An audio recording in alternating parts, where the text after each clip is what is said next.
Rajkot civil hospital એટલે કૌભાંડનું ઘર કહી શકાય, કારણ કે કોર્પોરેશન કરતાં પણ મોટા કૌભાંડો એ સિવિલ હોસ્પિટલમાં થઈ રહ્યા છે.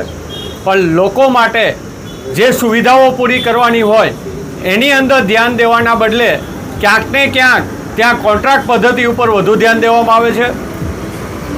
જે રીતે લોકોને પોતાના ઘરેથી પંખાઓ કુલરો લાવી અને દર્દીઓ માટેની વ્યવસ્થા કરવી પડતી હોય, ત્યારે આ ગુજરાતની સરકાર માટે અને રાજકોટના કલેક્ટર્સ સહિત આ લોકો માટે સમજણ કહેવાય કે આટલી સુવિધાઓ આટલો રૂપિયો વાપરવા છતાં લોકોને શા માટે આ પંખાઓ અને કુલરની વ્યવસ્થા કરવી પડે.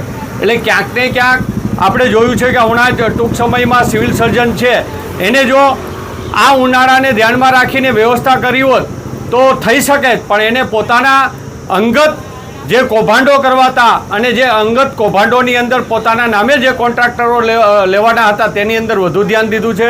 ભૂતકાળમાં પણ આપણે કોવિડના ટાઈમે જોયું છે કે ત્યારના વખતના પણ સિવિલ સર્જનોએ કોવિડની અંદર પણ લોકોને જમાડવાની અંદર પણ ક્યાંક ને ક્યાંક કૌભાંડ કર્યા હતા.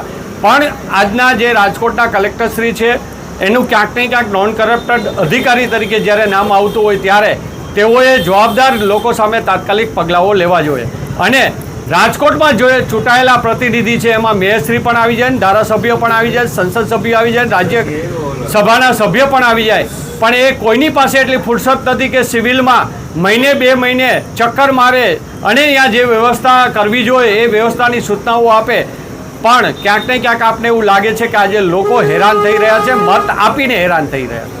સાંજ સમાચાર ફેસબુક પેજને લાઇક કરો, વિડીયો શેર કરો અને વધુ વિગતવાર સમાચાર માટે sanssamachar.net વિઝિટ કરો.